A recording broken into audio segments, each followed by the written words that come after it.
Mukkam higher secondary സ്കൂളിൽ ഇന്നു മുതൽ ആരംഭിച്ചിരിക്കുന്നതായ ഫുട്ബോൾ ടൂർണമെന്റ് പ്രത്യേകിച്ച് തന്നെ ഈ വിദ്യാലയത്തിലെ ആദ്യത്തെ വിദ്യാർത്ഥി കൂടി അറിയപ്പെടുന്നതായ VP മൊയ്തീൻ അദ്ദേഹത്തിന്റെ ഓർമ്മകൾക്ക് മുമ്പിൽ അദ്ദേഹത്തിന്റെ മെമ്മോറിയലായി ആണ് ഈ ഫുട്ബോൾ ടൂർണമെന്റ് ഇവിടെ ഇന്ന് ആരംഭിച്ചിരിക്കുന്നത്.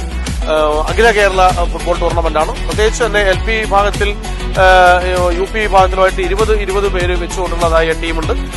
അങ്ങനെ 40 പേരാണ് ടീമാണ് നമ്മൾ LP UP വിഭാഗത്തിലുള്ളത്.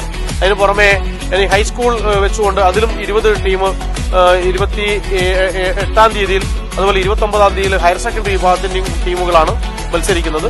അങ്ങനെ വലിയ ആവേശമാണ് കാണുന്നത്. കുട്ടികളെ സംബന്ധിച്ചിട്ട് ഈ ക്രിസ്മസിന്റെ അവധി സമയത്ത് ഇത്രയും നന്നായിട്ട് വലിയൊരു ടർഫ് ഗ്രൗണ്ടിൽ വെച്ച് കുട്ടികൾക്ക് ഫുട്ബോൾ ഇൻട്രസ്റ്റ് ഉള്ള കുട്ടികൾക്ക് ഒരു നല്ല അവസരമാണ് ഞങ്ങൾ കൊടുക്കുന്നത്. മാത്രമല്ല വിവിധ സ്കൂളുകളിൽ നമ്മൾ മനസ്സിലാക്കിയത് അവിടെയൊക്കെ തന്നെ ഫുട്ബോൾ കളിക്ക് കുട്ടികളെ തയ്യാറാക്കുകയും അവിടെയൊക്കെ തന്നെ കോച്ചുകൾ തന്നെ വെച്ചുകൊണ്ട് പ്രാക്ടീസ് കൊടുക്കുന്ന പല സ്കൂളുകളും നമ്മളിപ്പോൾ കണ്ടുമുട്ടിക്കൊണ്ടിരിക്കുകയാണ്. അവരിൽ നിന്നൊക്കെ കോച്ചുമാരും സ്കൂൾ അധ്യാപകരും രക്ഷിതാക്കളും ഒക്കെ വലിയ ആവേശത്തിലാണ് ഇന്ന് രാവിലെ മുതൽ 8 മണി മുതൽ തന്നെ ഇവിടെ വന്നുകൊണ്ടിരിക്കുന്നത്. ഇന്ന് ഇതിന്റെ ഔപചാരികമായ ഉദ്ഘാടനം നിർവഹിക്കപ്പെട്ടിരിക്കുന്നത് നമ്മളെ ഏറെ പ്രിയങ്കരിയായ നമുക്കറിയാം VP മൊയ്തീന്റെ വലിയ സഹപാഠിയും സുഹൃത്തും ഒക്കെ അറിയപ്പെടുന്നതായ കാഞ്ചനമാല അവർകളായിരുന്നു.